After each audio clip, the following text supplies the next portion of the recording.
यह कहानी शुरू होती है एक हंसते खेलते परिवार के साथ, लेकिन इसका ऐसा दुखद अंत होगा ये किसी ने सोचा नहीं था। शिखर और अवंतिका दोनों की शादी को 2 साल हुए थे। आज शिखर के छोटे भाई रौनक की शादी पक्की हो गई थी। अमृता और रौनक दोनों एक दूसरे से प्यार करते थे। कुछ ही दिनों में दोनों की शादी होने वाली थी। रौनक और शिखर के माता पिता बचपन में ही चल बसे थे। शिखर ने छोटी उम्र से ही काम करना शुरू कर दिया था। उसका एक ही सपना था, अपने साथ साथ रौनक को भी पढ़ा लिखाकर काबिल बनाना। शिखर का सपना आज पूरा हुआ था। रौनक एक बहुत बड़ी कंपनी में मैनेजिंग डायरेक्टर बन गया था। आज अमृता, जिसे वह बहुत चाहता था, वह भी उसकी जिंदगी में आने वाली थी। शिखर, अवंतिक और रौनक तीनों अमृता के घर बैठे थे। शादी की बात कर रहे थे।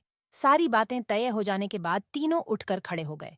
शिखर ने अमृता के पापा से कहा, अंकल, आप शादी की तारीख निकलवा लीजिए। और हाँ, हम शादी बहुत ही सिंपल करना चाहते हैं, तो ज्यादा परेशान मत होना।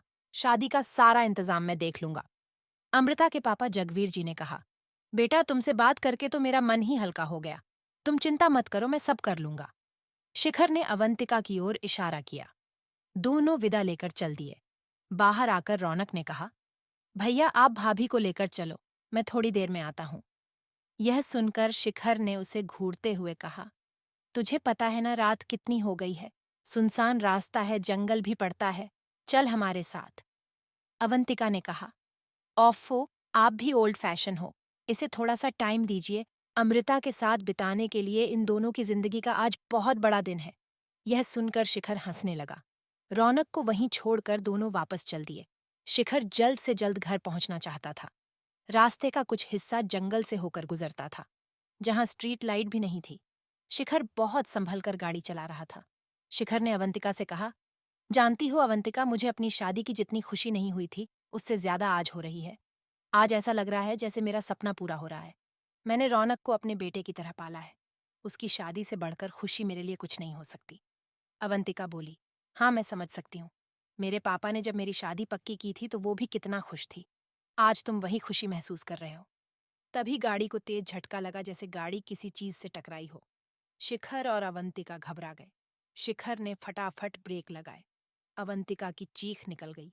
शिखर ने कहा, पता नहीं, शायद कोई जंगली जानवर होगा। मैंने बातों के चक्कर में ध्यान से देखा नहीं। मैं उतर कर देखता हूँ। अवंतिका बहुत डर गई थी। उसने कहा, नहीं, तुम नीचे मत उतरो, चलो यहाँ से फटाफट। शिखर भी घबरा गया था, लेकिन फिर भी उसने कहा, उतर कर तो देखना पड़ेगा, कहीं कुछ गाड़ी के नीचे ना फंसा हो। गाड़ी को कितना नुकसान हुआ ये भी देखना पड़ेगा। वह अवंतिका से बात कर ही रहा था, तभी अवंतिका सामने शीशे में देखकर चीख पड़ी। उसे देखकर शिखर ने पीछे मुड़कर देखा। एक आदमी खून से लथपथ सड़क पर खड़ा था और अपने आप को घसीटता हुआ उनकी ओर आने की कोशिश कर रहा था। वह बुरी तरह जख्मी था। शिखर और अवंतिका बुरी तरह घबरा गए।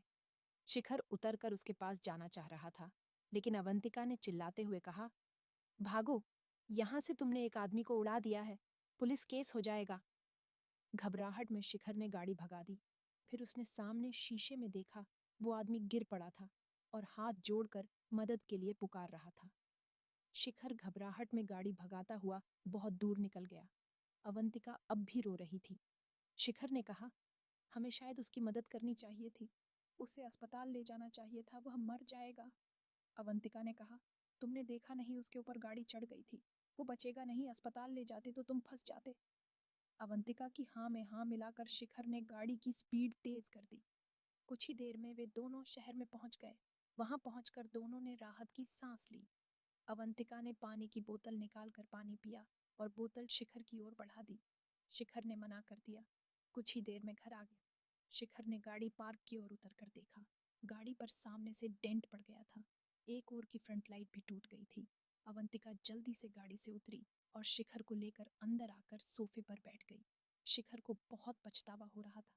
हे भगवान, आज ही यह सब होना था। पता नहीं बेचारा बचेगा या नहीं। अवंतिका बोली, शिखर, अब इस बात को भूल जाओ। उसे बचाने के चक्कर में तुम्हें पुलिस पकड़ लेती और हम सब का क्या होता। शिखर ने अवंतिका की बात में सहमति जताई, लेकिन उसका मन अंदर से उसे कचोट रहा था।